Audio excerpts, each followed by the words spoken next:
하갈의 아들 느헤미야의 말이라. 아닥사스다 왕 제20년 기슬루월에 내가 수산국에 있는데 내 형제들 가운데 하나인 하나니가 두어 사람과 함께 유다에서 내게 이르렀기로 내가 그 사로잡힘을 면하고 남아있는 유다와 예루살렘 사람들의 형편을 물은즉 그들이 내게 이르되 사로잡힘을 면하고 남아있는 자들이 그 지방 거기에서 큰 환난을 당하고 등욕을 받으며 예루살렘 성은 허물어지고 성문들은 불탔다 하는지라. 내가 이 말을 듣고 앉아서 울고 수일 동안 슬퍼하며 하늘의 하나님 앞에 금식하며 기도하여 이르되 하늘의 하나님 여호와 크고 두려우신 하나님이여 주를 사랑하고 주의 계명을 지키는 자에게 연약을 지키시며 긍휼을 베푸시는 주여 간구하나이다. 아멘. 네, 올해가 종교개혁 500주년인 건 알고 계시죠? 루터에 의해서 일어난 종교개혁을 통해 바로 프로테스탄트, 개신교가 시작되었습니다. 그러니까 우리의 뿌리가 바로 이 종교개혁에 있는 것이죠. 그게 500년이 됐다는 건 굉장히 뜻깊은 의미가 있는 것 같습니다. 그래서 그런지 곳곳에서, 한국교회 곳곳에서 많은 종교개혁 기념 행사들 혹은 세미나 혹은 축제 혹은 성지순례 이런 여러 가지 프로그램들이 진행되고 있습니다. 그런데 그 흐름을 보면 약간은 좀 염려스러운 그런 점이 없지는 않습니다. 기본적으로 캐치프레이즈가 다시 종교개혁으로 돌아가자는 거예요.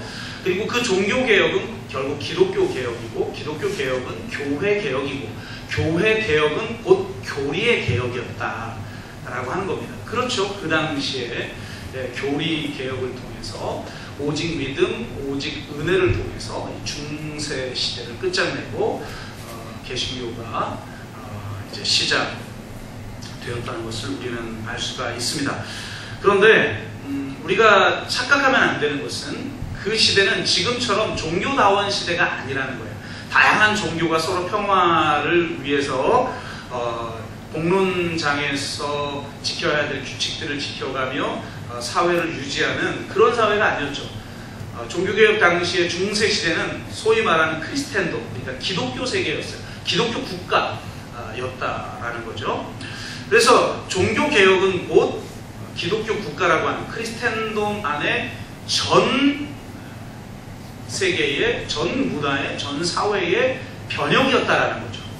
이걸 이해하지 못하면 지금 종교다원 시대의 시각을 가지고 종교개혁은 교회개혁이었고 교회개혁은 그 교리개혁이었다라고 하는 시각만을 가진다면 이제 500주년을 맞은 지금 이 시대에 우리가 정말 새로운 제2의 종교개혁이 필요한 이 시대의 과제를 잘못 이해하게 되는 것이다 라는 겁니다.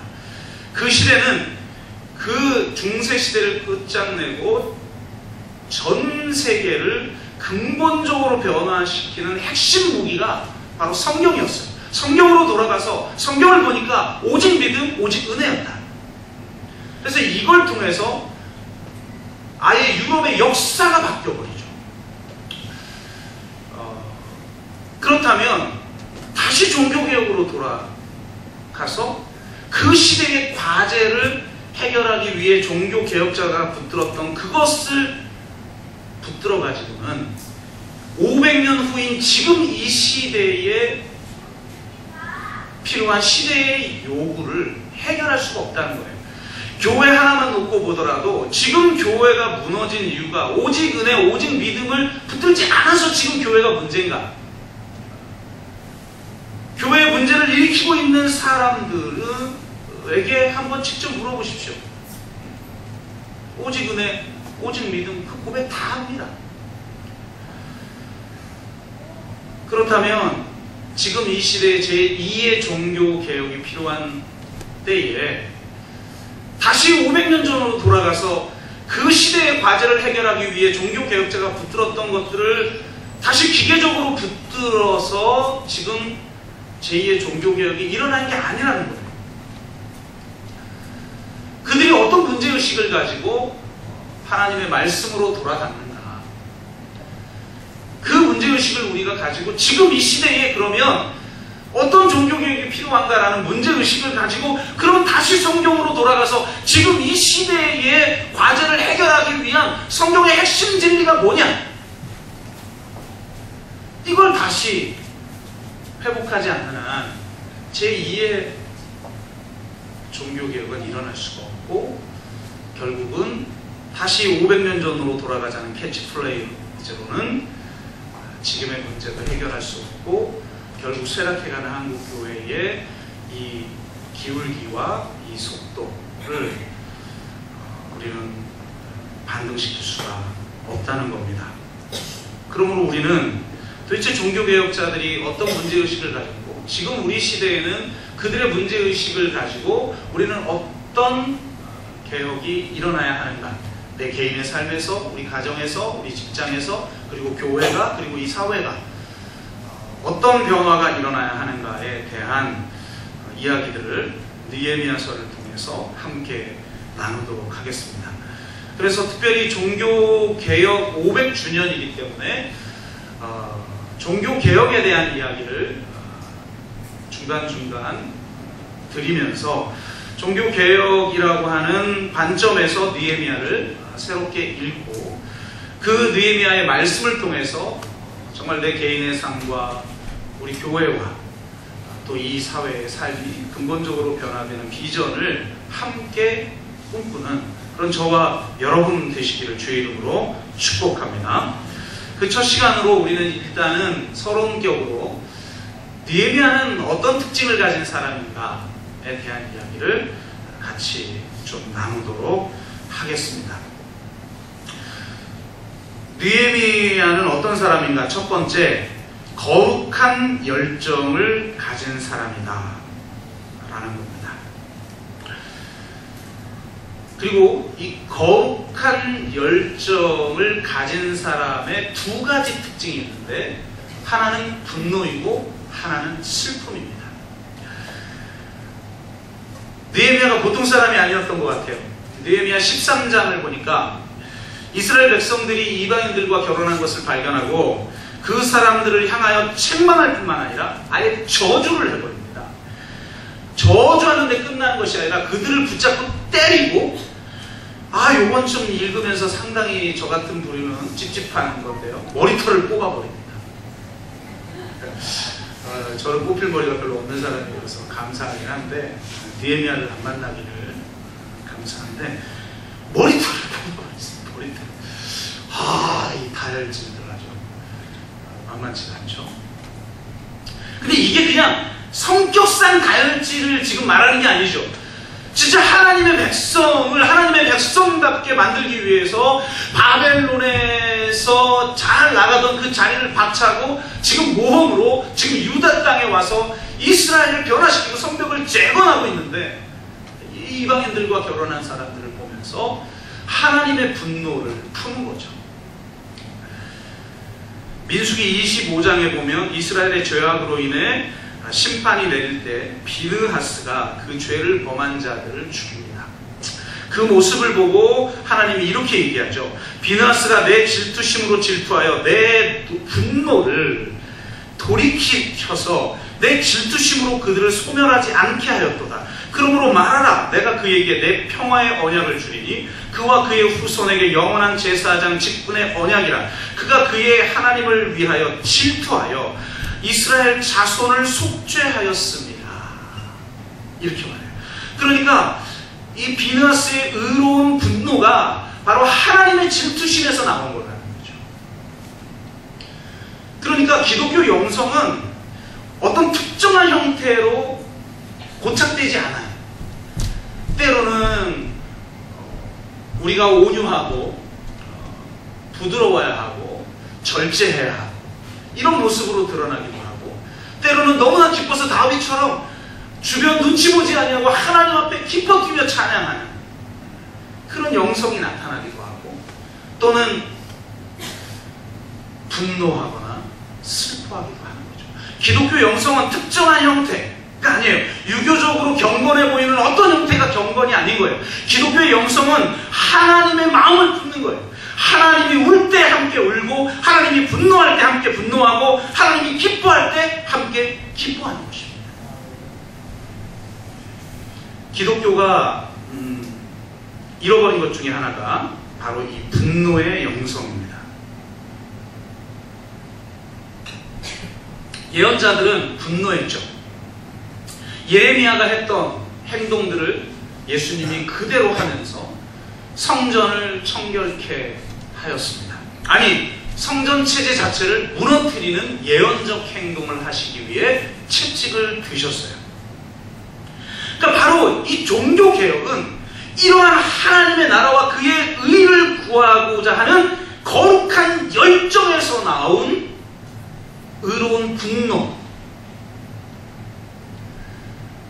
그것이 만들어낸 결과라는 것입니다. 분노라고 다 같은 분노가 아니죠. 분노는, 진정한 분노는 정의라는 감각이 있어야 가능합니다. 정의라는 시각을 가질 때 불의에 대해 분노하게 되고 총체적 대안에 대한 전망을 사유하게 되는 것이죠. 그래서 철학자 한병철은 격분과 분노가 다르다고 이야기합니다. 격분은 짜증이나 화 같은 감정이죠. 격분은 생각할 틈이 없고 단지 순간순간의 감정 상태에 지나지 않으며, 이게 가장 중요한 규정인데요, 탈서사적 이기에 사회적 행동을 이끌어낼 수가 없다는 거예요. 그냥 감정적인, 그냥 다혈질적인 기질에서 나온 감정적 표출인 거죠. 거기에 어떤 스토리도 없는 거예요. 서사성이 없는 거죠. 화를 잘 내는 사람의 특징, 서사성이 없어요. 내가 지금 어떤 하나님의 구원 내러티브, 구원의 이야기 속에서 살아가고 있는가에 대한 자기 위치에 대한 인식이 없는 거예요. 반면 분노는 현재에 대해 총체적인 의문을 제기합니다. 분노는 어떤 상황을 중단시키고 새로운 상황이 시작되도록 만들 수 있는 능력이에요. 분노는 구조적 악에 대한 서사적 해석인 동시에 새로운 대안을 만들고자 하는 변혁적 감정인 거죠. 그러니까 루터에게 일어났던 게 바로 이 분노인 거예요. 지금 이 시대는 안 된다. 지금 이대로는 안 된다. 그래서 이 중세 시대를 끝장내는 가장 강력한 무기인 하나님의 말씀, 오직 의인은 믿음으로 말미암아 살리라는 이 말씀을 붙든 거예요. 하나님의 이 말씀 하나가 중세 시대를 무너뜨려 버릴 수 있는 거죠. 근데 바로 그 말씀을 붙들게 만드는 근본적인 동기는 바로 이 분노였다. 하나님의 거룩한 열정 속에서 나오는 분노예요. 그래서 이 분노는 대안을 만드는 힘이에요. 그래서 분노는 질문과 성찰을 동반하게 돼 있어요. 분노하지 않는 자는 결코 성찰과 질문을 갖지 않아요. 오직 분노하는 사람만 성찰하고 반성하고 대안을 모색하고 새로운 삶을 꿈꿔요. 기독교인은 주님의 이름이 바로 정의라는 사실을 깊게 인식하는 사람들이죠. 그렇기에 예수님을 따르는 사람들은 공평과 정의를 통해 불의에 대한 분노와 이 사회에 대한 비판적 성찰과 대안을 가질 수밖에 없어요. 다르게 살 수밖에 없죠. 기독교인은 본질적으로 이 세상과 다르게 살 수밖에 없어요. 이 세상의 안에 있으나 이 세상에 속하지 않은 자이기 때문에, 이 세상의 가치와 다른 가치를 추구하기 때문에 다르게 살 수밖에 없어요. 그러니까 기독교인이 있는 한 박해가 일어날 수밖에 없는 거죠. 하나님의 의를 이 땅에 이루기 원하는 거룩한 열정이 있는 사람만이 이처럼 분노하는 거예요. 이 분노가 있을 때 기독교는 프로테스탄트가 되는 거예요. 프로테스탄트가 뭐예요? 개신교라는 게 영어로 프로테스탄트인데, 프로테스탄트가 뭐예요? 저항하는 자죠. 어떻게 저항이 일어납니까? 분노가 없는데 어떻게 저항이 일어나요? 안 되는 거죠. 그냥 삶에 적응하고 이대로 사는 거예요. 종교개혁이 일어날 수가 없죠. 거룩한 열정의 첫 번째 특징은 바로 이 거룩한 분노, 의로운 분노이다. 두 번째 특징은 슬픔입니다. 성은 허물어지고 성문은 불탔다라는 소식을 들은 느헤미야는 앉아서 울고 수일 동안 슬퍼해요. 오늘 대표기도하는 이영복 권사님 눈물을 흘리며 기도하잖아요. 하나님이 임하면 눈물이 나올 수밖에 없는 거예요. 은혜의 첫 번째 특징, 거룩한 열정을 가진 사람의 첫 번째 특징, 슬픔이에요. 주저앉아서 울고 수일 동안 슬퍼하였다. 통곡 없는 신앙은 죽은 신앙입니다. 조국을 위해서 울고, 교회를 위해서 울고, 이 지역을 위해서 울고, 하나님을 알지 못하는 영혼을 보고 울고, 상처 입은 영혼을 보고 울 줄 알아야 된다. 눈물에서 능력이 나오는 것입니다. 커크 클라크라고 하는 목사님이 계신데 별명이 울보 목사예요. 뭐 설교하면서 하도 울면서 설교를 하니까 울보 목사라는 별칭을 받았는데 굉장히 강력한 능력이 나타난 목사님이어서 많은 깡패들, 술 주정뱅이들, 마약 중독자들이 등록하기 시작하고 변화되기 시작하면서 교회가 부흥합니다.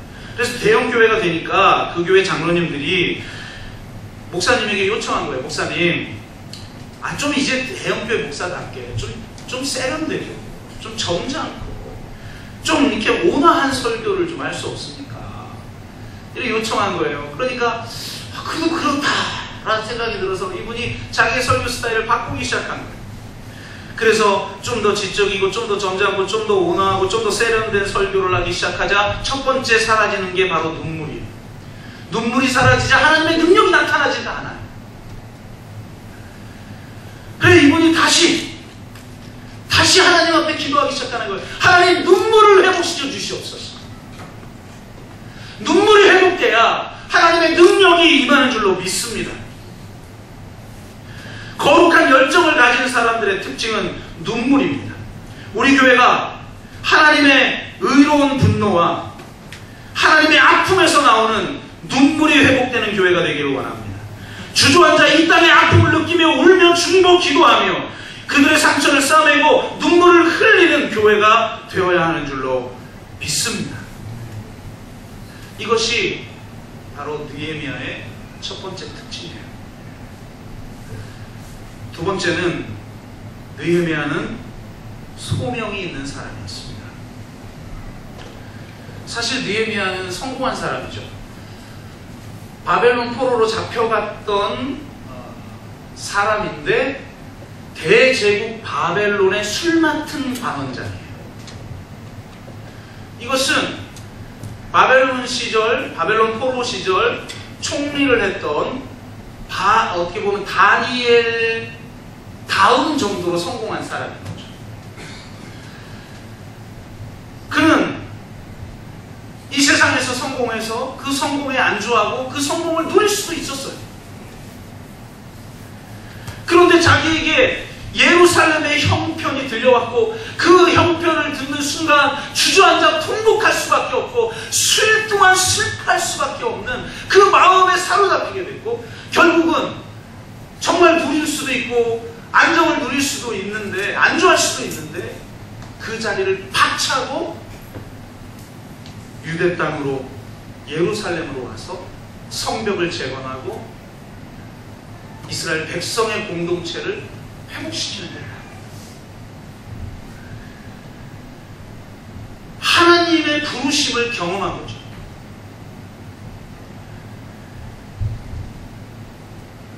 그의 능력, 그의 가진 재산,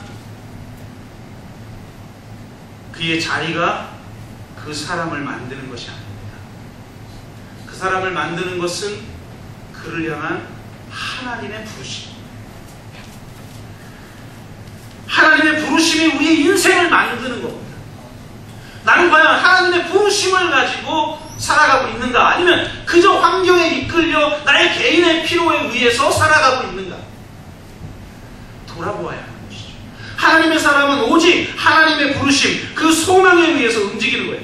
나의 소명은 세 가지 이야기가 합류할 때 나타납니다. 첫째는 성경의 이야기.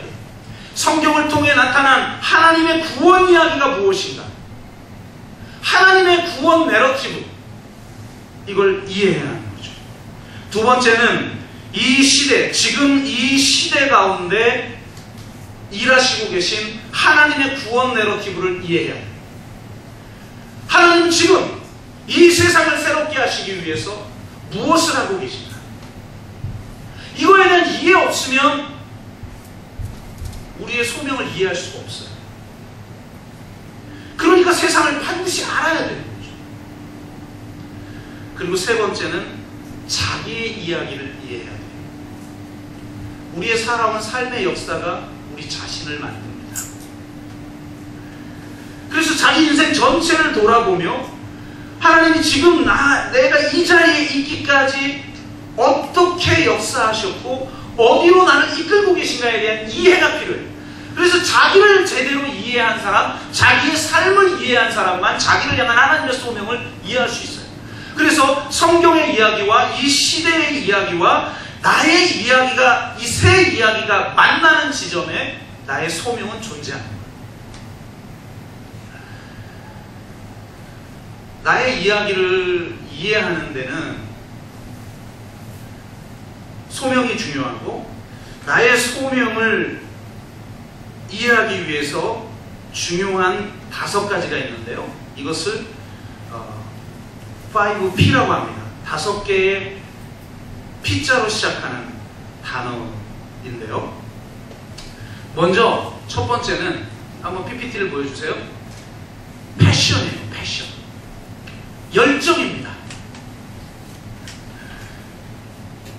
그 일을 하기만 하면 시간 갈 줄 모르는, 그 일을 하면 기쁨이 일어나는 그 일은 무엇인가? 이 일이 없는 사람들은 참 행복하지 않게 살아가는 사람들이죠. 물론 처음엔 잘 할 줄 모르고 실력도 없고 어색해서 불편하고 힘들 수 있어요. 때로는 지루할 수도 있어요. 그런데 정말 그 일을 아니면 아니 되겠다라고 하는, 그 일을 할 때 내 안에 기쁨이 솟아나는 그런 일이 있다는 거예요. 그 일이 나의 소명과 연결되어져요. 물론 그 소명을 이루기 위한 과정은 때로는 지루하고 피로한 과정이 반드시 있어요. 제가 이전에 있던 교회에서 부목사로 섬길 때 굉장히 힘들 때 우연히 김인정 목사님하고 식사를 하게 됐는데 제 힘든 이야기를 했더니 이런 얘기를 하시더라고요. 자기가 목회를 하면서 가장 힘든 게 있었는데, 그게 뭐냐면 이런 질문이 일어날 때예요. 꼭 이런 일까지 내가 해야 하나? 꼭 이런 일까지 내가 해야 하나? 라고 하는 그 일을 할 때가 되게 힘들 때예요. 그런데 내가 정말 하고 싶은 그 일에 이 일은 반드시 따라오는 거라는 거예요. 그래서 내가 이렇게 비루하고 지루한 일처럼 보이는 걸 감당해야 진짜 내가 그 일을 하면 신나는 그 일을 마음껏 할 수 있다. 굉장히 참 중요한 말씀을 하신 것 같아요. 정말 지루하고 비루한 일처럼 보이는 일까지도 잘 감당하시는 저와 여러분 되시길 주의 이름으로 축복합니다. 그런데 핵심은 뭐냐? 결국 그 일을 붙들어야 된다는 거죠. 패션이 일어나는 거예요. 그게 나의 소명과 연결되어 있다. 두 번째, 페인입니다. 페인. 아까 말씀드린 것처럼 느헤미야에게는 아픔이 있었어요. 주저앉아 통곡할 수밖에 없는 것이 있어요. 주저앉아 통곡할 것이 없는 사람에게는 소명이 없어요. 어떤 상태와 어떤 사람만 보면 아픔을 느끼는 일이 있죠. 장애인을 볼 때 아프면 장애인 사역이 나의 소명이고, 청년들의 문제가 아프면 청년 사역이 나의 소명이고, 정치에 대해 분노하고 아프면 정치 참여가 나의 소명이고, 가난한 사람들을 볼 때마다 아프면 복지 사역이 나의 소명이고, 하나님을 알지 못하는 영혼들을 보기만 해도 아프면 전도 사역이 나의 소명이고, 불의를 보고 아프면 정의를 실현하는 사역이 우리의 소명인 것이고, 나는 어디에 아픔이 있는가? 여러분, 아픔이 있습니까? 거룩한 열정을 가진 사람에게는 아픔이 있습니다. 내 안에 있는 아픔을 돌아보세요. 어떤 아픔? 만약 아픔이 없다면 나는 그냥 살아가고 있는 겁니다. 하나님의 소명을 감당하며 살아가는 사람이 되기 위해선 내 안에 아픔이 무엇인가를 돌아봐야 합니다. 세 번째는 productivity라고 하는 건데요, 생산성입니다. 어떤 일을 좋아하고 막 그 일만 하면 기뻐요. 그런데 잘 못해. 참으로 곤란합니다.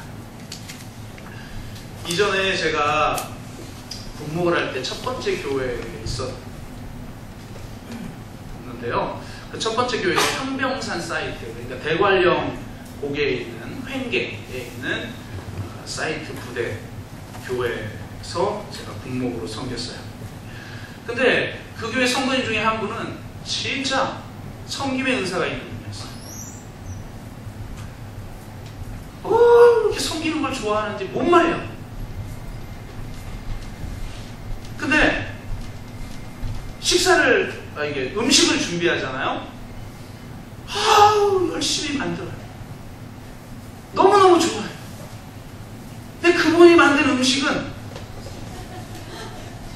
주님의 은혜가 아니면 먹기가 굉장히 곤란한 음식이에요. 그래가지고 먹는데, 근데 이분은 꼭 또 싸줘. 목사님 맛있게 먹었다는 거예요. 내가 맛있게 먹은 게 아니라 그냥 목회를 한 거예요. 나는 맛있건 맛없건 맛있게 먹는 척을 한 거예요. 근데 싸줬고 감사합니다.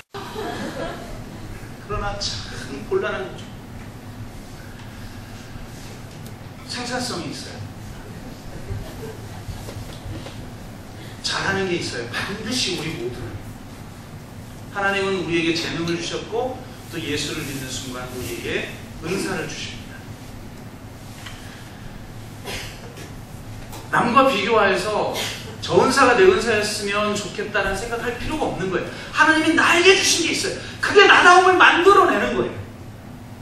그걸 하면 되는 거라는 거죠. 네 번째는 포제션이에요. 소유입니다. 남보다 더 많이 가진 것이 있어요. 여러분, 남들보다 건강해요? 그게 여러분의 소명과 직결됩니다. 돈을 많이 가지셨습니까? 그게 여러분의 소명과 관련돼요. 축복이 아니에요. 많은 사람들이 자꾸 착각해요. 수많은 간증자들이 자꾸 하나님이 자기에게 축복 주셨다는 거예요. 그럼 그것이 없는 사람은 축복 못 받았냔 말이에요. 더 많이 가진 것은 축복이 아니라 사명이에요. 나와서 하나님이 축복하셨다고 간증하려면 십자가 길 가느라고 내가 고난당하는 삶이 즐겁습니다. 이게 제대로 된 간증이죠. 그리고 그 삶을 살아가는 중에 하나님이 나에게 사명을 주셔서 그 사명을 감당하고 있습니다. 나의 것이 아닙니다. 내가 가지고 있는 이 포제션은 지금 하나님의 사명을 감당하게 하시려고 나에게 지금 맡기신 겁니다. 이게 청지기 의식인 거죠. 더 많은 게 있어요. 어떤 사람은 돈이 더 많고, 어떤 사람은 지식이 더 많고, 어떤 사람은 웃음이 더 많고, 어떤 사람은 체력이 더 많고, 발톱 붓잖아요. 그걸 통해서 하나님이 하나님의 일을 하시는 거라는 거예요. 나는 무엇을 더 많이 가졌을까? 라고 하는 것을 돌아보십시오. 마지막 다섯 번째는 포지션이에요. 자리, 위치. 내가 왜 이 자리에 있는가? 지금 이 자리까지 있기 위해서 하나님이 어떻게 나의 삶을 인도하셨는가? 아까 제가 말씀드렸죠? 하나님의 구원의 내러티브와 지금 이 시대에 일하고 계신 하나님의 구원의 이야기와 나 개인의 이야기가 합류하는 지점에서 소명은 발생한다. 그렇다면 나의 개인의 삶 속에서 지금 이 자리에 있게 하신 하나님의 뜻이 있다는 거예요. 그 뜻이 무엇인가? 나는 왜 이 자리에 있는가? 나는 왜 이 위치에 있는가? 느헤미야가 술 맡은 관원장이 아니었다면 어떻게 예루살렘에 무너진 성벽을 재건하는 일을 할 수 있었겠습니까? 나의 자리가 나의 소명이라는 사실을 기억하시기를 주의 이름으로 축복합니다. 마지막으로 세 번째는 그는 시대를 아파하며 기도할 줄 아는 사람이었습니다. 그는 그 소식을 듣고 주저앉아 통곡하며 수일 동안 슬퍼하기만 한 것이 아닙니다. 주저앉아 통곡하며 수일 동안 슬퍼하며 기도하니라. 하나님의 사람의 첫 번째 특징은 기도입니다. 기도하지 않은 사람을 하나님이 쓰신 유래가 존재하지 않습니다. 이 시대의 아픔 앞에서 기도할 줄 아는 사람을 하나님은 쓰십니다. 루터가 그랬죠. 내가 이 종교개혁에 뛰어들고 나서 너무 바빠서 이전에 1시간 기도했으나 내가 너무 바빠서 이제 2시간 기도할 수밖에 없다. 나에게 주어진 사명이 막중할수록 기도의 분량이 늘어날 수밖에 없다. 왜냐하면 그 시대의 아픔 앞에서 내가 그 시대의 과제를 감당하기 위해서 기도 외에는 감당할 수 있는 능력이 나오지 않기 때문에 그런 것입니다. 여러분, 진정으로 이 시대의 과제 앞에 기도하는 분들이 되시길 주의 이름으로 축복합니다. 기도하지 않는다는 건 내가 지금 소명의식이 없이 산다는 거예요. 소명의식이 있는데 기도하지 않는다. 그건 제가 이제까지 본 적이 없어요. 그냥 살아가는 거예요. 그냥.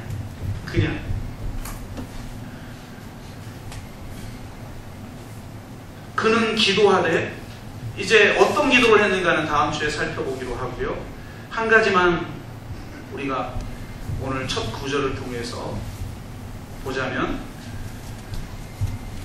그는 구체적으로 기도하는 동시에 기도의 대상이 어떤 분인 줄 알았어요. 내가 기도하고 있는 분이 어떤 분인가를 그는 알았어요. 그는 이렇게 이야기합니다. 크고 두려우신 하나님. 우리가 고백하는 하나님은 크고 두려운 하나님인 줄로 믿습니다. 하나님은 크신 하나님이에요. 우리에게 두 가지 영성이 균형이 있어야 돼요. 개인적인 영성과 사회적인 영성입니다.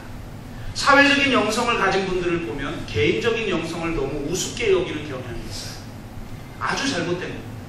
반대로 개인적인 영성을 가진 분들은 사회적 영성이 약해요. 그래서 기도의 지경이 그냥 나 개인과 건강과 아니면 내 가정, 이게 전부예요. 그리고 개인적인 영성을 가진 사람들의 특징은 개인적인 문제에 천착하는 거죠. 내가 어떤 사람이다. 나는 믿음이 있는가?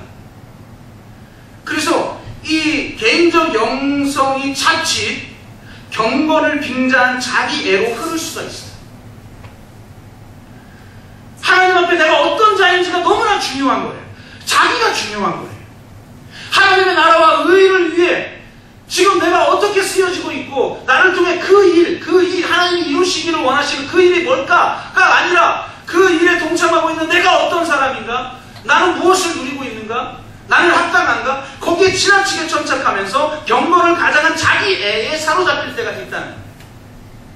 그러니까 내가 믿음이 얼마나 큰가? 이게 더 중요해지. 여러분, 우리의 믿음이 얼마나 대단합니까?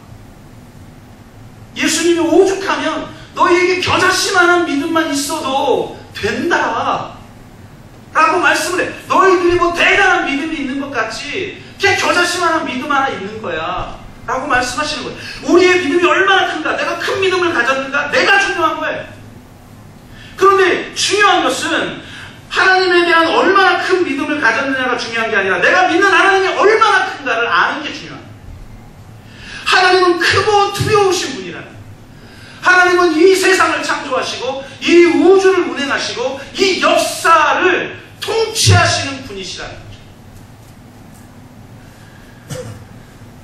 그 하나님이 우리를 향한 놀라운 계획을 가지고 우리의 삶을 이끌고 계신다는 거예요. 여러분은 정말 크신 하나님을 믿고 있습니까? 우리 가정의 하나님을 믿고 있습니까? 어느 어부가 낚시질을 하는데 큰 물고기를 잡으면 버리고 작은 물고기를 잡으면 그것만 잡아가는 거예요. 그러니까 옆에 있는 친구가 황당해서 아니 너는 왜 큰 물고기를 잡으면 버리고 작은 물고기만 잡으면 가져가냐. 그랬더니 이 사람이 하는 말이 우리 집에 있는 후라이팬이 요 작은 고기에 맞다는 거예요. 고기를 굽는 후라이팬이 작기 때문이야. 하나님은 우리를 통해서 놀라운 일을 행하기를 원하시는데 우리는 이 작은 후라이팬 같은 믿음을 가지고 아니 내 믿음이 후라이팬 같으면 괜찮아. 근데 내 믿음으로 믿는 하나님이 후라이팬만한 하나님이에요.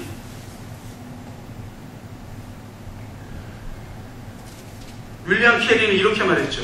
위대한 하나님을 믿으라. 위대한 하나님의 일을 구하라. 그러면 위대한 하나님이 위대한 일을 이루실 것이다. 필립 브룩스는 이렇게 얘기합니다. 능력에 맞는 일을 구하지 말고 일에 맞는 능력을 구하라. 나의 삶을 규정하는 건 내가 얼마나 위대한 사람이냐, 내가 얼마나 대단한 능력을 가졌냐가 아니에요. 나는 배운 것 없어요. 나는 가진 게 없어요. 그런데 내가 꾸고 있는 꿈이 위대할 때, 내가 믿는 하나님이 위대할 때 우리는 위대한 삶을 살아갈 수 있는 겁니다. 자기를 돌아보지 마세요. 여러분, 위대한 일을 하는 사람이 막 대단한 사람인 것 같죠? 별거 없어요. 위대한 사람하고 가까이 지내보세요. 별거 없어요. 저 여러분, 외부에 나가면 저 좀 인정받습니다.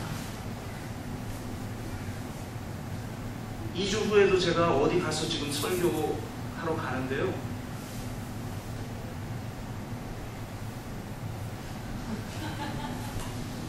근데 보세요. 밖에 나가서 인정받아도 여러분 앞에 나오면 그냥 목사죠. 별 볼 일 없는 그냥 목사잖아요. 끄덕이는 분이 있으면 진짜 좀 잊어버릴 것 같긴 한데 사실은 사실이잖아요. 아니 제가 진짜 초대형 교회 부목사로서 담임 목사님 성경 봤거든요.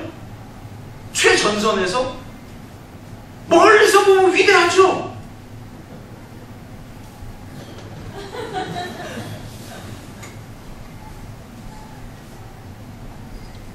성경에 뭐라고 말합니까?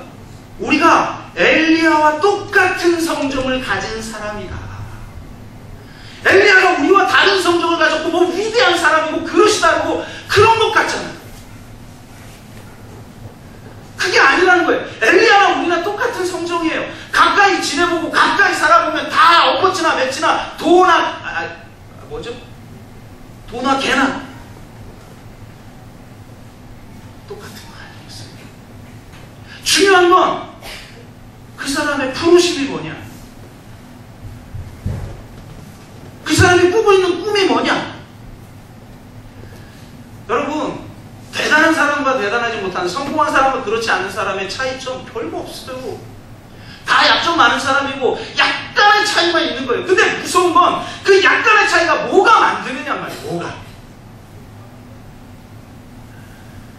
하나님의 꿈과 하나님의 부르심이 만드는 것입니다. 요즘 유행하는 용어가 있죠. 세계적으로 사고하고 지역적으로 실천하다. 지역적으로 바로 실천하기 위해서는 세계적으로 사고해야 되는 거예요. 그러면 지역이 세계적이 돼요.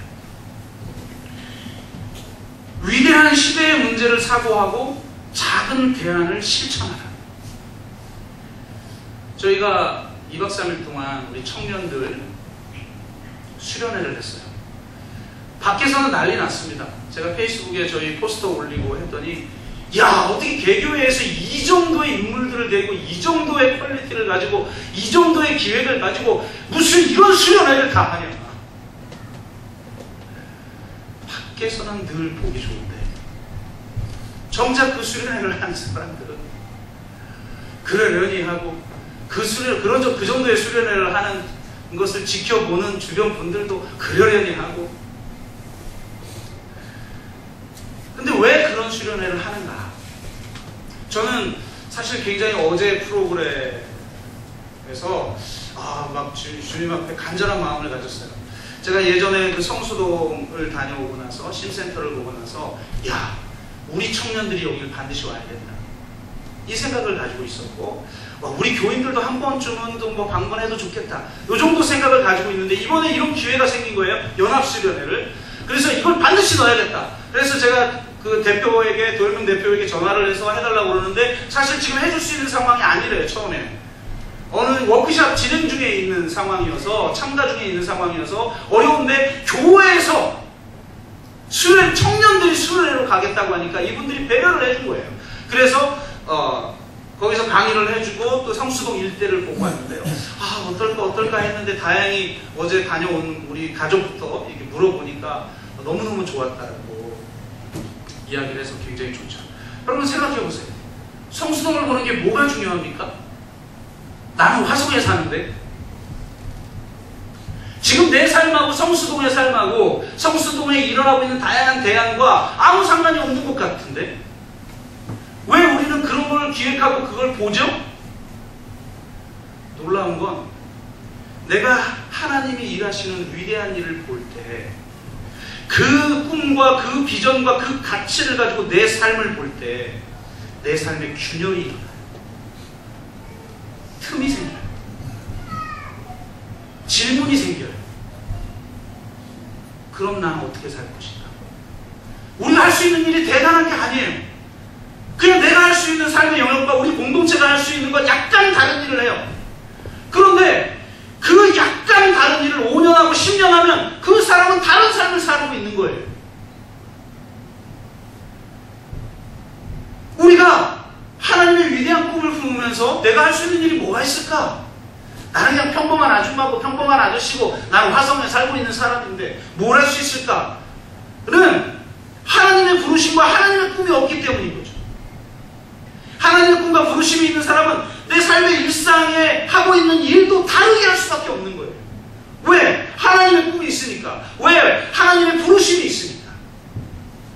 그렇게 조금 다른 그 조금이 나중에 5년, 10년 지나고 나면 그 사람이 새로운 길을 열어요. 하나님이 여러분의 개인적인 삶을 통해서 하나님의 나라를 회복하고 싶어 하십니다. 이 공동체를 통해서 이 땅에 무너진 성벽을 재건하길 원하십니다. 지금 시대는 제2의 종교개혁이 필요한 시대예요. 그 시대에 내 과거, 이 500년 전 돌아가서 그 시대를 근원적으로 변화시켰던 그것만 붙잡을 게 아니라 지금 이 시대를 근원적으로 변화시킬 하나님의 비전은 무엇이고 하나님의 말씀은 무엇인가를 다시 성경으로 돌아가서, 그리고 이 시대에 일하신 하나님의 일하심을 영적으로 분별하고 내 개인의 삶을 통한 삶의 이야기를 통해 하나님이 어떻게 역사하셨는지를 보고 그 새 이야기가 합류하는 지점에서 하나님은 우리를 통해 놀라운 일을 행하실 것이라는 거예요. 말씀을 맺습니다. 여러분, 거룩한 열정을 품으십시오. 하나님의 진리를 붙들고 그의 나라와 그의 의를 가슴에 품고 분노하고 슬퍼하십시오. 두 번째로, 오직 하나님의 부르심에 반응하는 삶을 사십시오. 우리는 그저 소시민이 누리는 행복 누리기 위해서 주님을 믿는 게 아니고 주님은 그런 삶을 살라고 우리를 부르신 게 아닙니다. 자기 십자가를 지고 주님을 따라 이 땅의 진정한 하나님 나라의 제자로 부르심을 받았습니다. 우리의 욕망이 우리를 만드는 것이 아니라 하나님의 소명이 우리를 만드는 것입니다. 시대의 아픔 앞에 기도하십시오. 눈물로 기도하는 사람을 통해 하나님은 일하신 것입니다. 크신 하나님이 연약한 우리를 통해 위대한 일을 행하실 수 있도록 우리를 온전히 주님의 손에 맡기십시오. 그럴 때 제2의 종교개혁의 주인공이 될 줄로 믿습니다. 우리가 한번 같이 기도합시다.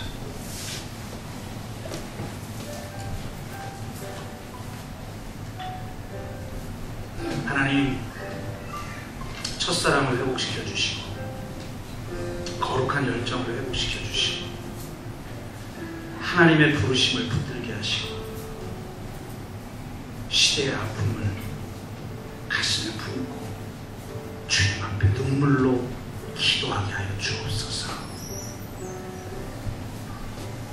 우리 가정이, 우리 부부가, 우리 자녀가 느헤미야처럼 하나님 앞에 쓰임받는 그릇이 되게 하여 주옵소서. 하나님, 우리 셀이, 이 교회가 제2의 종교개혁이 필요한 이 시대에 작은 횃불이 되게 하여 주시옵소서. 내가 처한 삶에서, 현장에서 조금 다른 삶을 살게 하여 주시옵소서. 그렇게 주님의 소명을 감당하는 우리 모두가 되게 해달라고 우리 한번 같이 기도하겠습니다. 함께 기도합니다. 사랑하는 아버지 하나님, 감사합니다. 우린 참으로 연약한 자입니다. 가진 것도 없고 실력도 없고 인격도 부족합니다. 그러나 주님 뛰어나진 않아요. 다른 꿈을 품고 다른 가치를 품고 조금 다른 삶을 살 수는 있습니다. 주님, 나를 받아주시옵소서. 우리의 일터에서, 우리의 가정에서, 이 교회에서, 이 지역에서, 이 사회에서 그의 나라와 그의 의를 구하며 자기 십자가를 지고 자기를 부인하며 주님을 따르는 자 되게 하시고 부르심의 상을 쫓아 달려갈 길을 마치기 위해 내 생명도 조금도 아깝지 않다고 고백하며 주님의 부르심에 순종하며 살아가는 삶이 되게 하여 주시옵소서. 이 자리에 참석한 사람들 한 명도 예외 없이 그렇게 주님 앞에 붙들림 받은 자 되게 하여 주시옵소서. 주님, 감사합니다. 제2의 종교개혁이 필요한 이 시대에 주님이 지켜든 횃불이 되게 하시고 우리는 참 힘이 없고 가진 것이 없고 부족한 것 투성이지만